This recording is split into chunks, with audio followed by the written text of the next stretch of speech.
Lesley Logan. I'm at my Pilates studio in Los Angeles, California, and I'm back with another collaboration video with Andrea made at Pilates. So definitely check out her video this week regarding a tutorial on the Ped-O-Pul. So for the last 2 weeks, we've been talking about all of our favorite exercises on all of the equipment around the studio.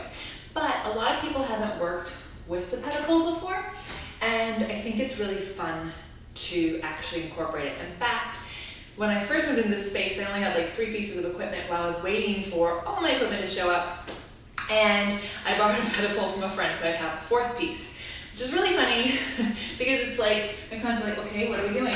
And we spent so much time on this Ped-O-Pul, and a lot of them felt new things. So first of all, there is a story behind the Ped-O-Pul. The Ped-O-Pul was really created to help this one woman who was an opera singer. And I wasn't there, so I don't really know if it was just created for her or if he had it and she was the one who like really helped develop it. But she needed to really help incorporate strength around here, because back then a lot of opera singers were just big people and you had to be big to be an opera singer, but she wasn't, and really you just had to be strong to be an opera singer, right? I think you just had to be strong to do life. So when you are on this Ped-O-Pul, what you can see is that it's not very stable, right? It's a small platform, a really long pole, and these 2 springs. So it isn't stable. Some studios do hook their Ped-O-Puls to the wall, and I think that that can do a disservice. So if you're one of those people, I'm not knocking you, like, not at all, like, but you can use the outside of the Cadillac or tower to do standing arm springs to have stability and an arm spring connection. What I really want people to use it for is to find stability within their own body on an unstable, less supportive surface, right? So on Pilates, we have a mat, we have Cadillac reformer, very big pieces, very supportive, very easy to help manipulate and strengthen the body. On the Ped-O-Pul, you don't have that kind of surface area, and so you have to find it within yourself. So it's a really good thing to end a session with rather than start, because it really does help people incorporate all that they learn and challenge that in their own body and kind of feel what they need to feel. So if you're a shorter person, what I recommend is grabbing clasps off your leg springs, right? The ones that clasp into the spring and then onto the loop. Just grab that extra length, put it on here, clip it, and you'll get like another 2 inches, okay? I do use that trick even for my taller clients who are a little more disconnected in their shoulders and they're not getting what I want them to feel on the Cadillac. Sometimes they just don't get it. On here, you are forced to get it. So you can stand with your heels together and against the pole. I tend to step a little bit out just because to me it's more important to have the connection to the back than where you place the feet. And I always like to start people with their body against the pole just to give them that feedback and that connection.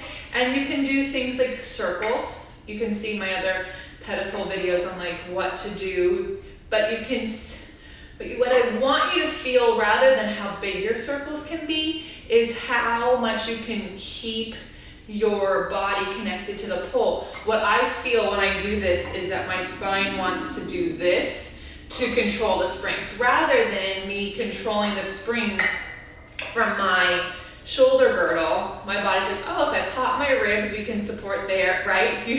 So you do both directions, and you kind of can feel how the arms are actually working asymmetrically. One arm is easier for me to circle than the other arm to stay connected.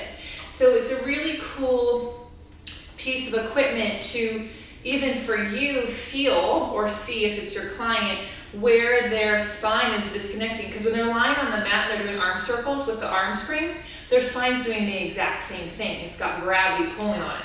So I don't have gravity pulling on me, and so I really have only myself, right? There are also the squats. I talked about those in my video from a couple weeks ago that you can do.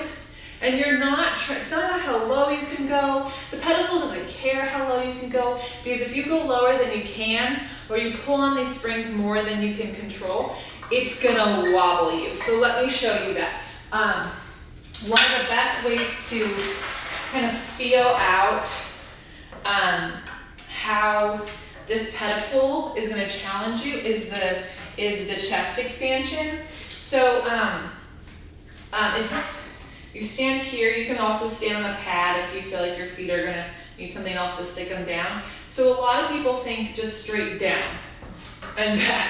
And I'm not even strong, I can't even cheat and not show you how that doesn't work, right? So I can't even find the words because it doesn't even work. So everything is energy and it's a nice arc, and you have to work with the equipment, right? Just like everything in Pilates, you are connecting to the equipment, you're not fighting with it. So when you do chest expansion on here, it is one of the hardest chest expansions to do, scarier than the one on the reformer, because you have to stay controlled in your center. So I'm gonna reach down and away, and I can look both ways, and then I'm gonna reach down and away. Okay, down and away. The pole's gonna move, shouldn't hit me though, and down and away. Whew, I'm gonna do one more for you. So I'm drawing an arc, right? But what happens when we are not working with the sprints, when we are trying to overpower them, look at me, right?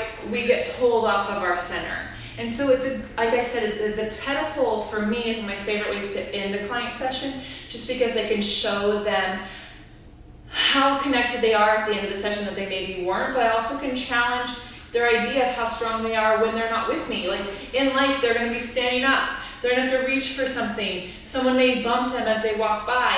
If they get bumped, I don't want them to fall over, I want them to catch themselves, and that's what I think the Ped-O-Pul really teaches us, is how to control our own self in a very unstable environment, which is this life in this world. So there are tons of exercises you can do on here. Definitely check out Andrea's video. She'll probably show you some. And then check back on the Ped-O-Pul playlist, because I'll be adding exercises one at a time to talk about each exercise more in detail.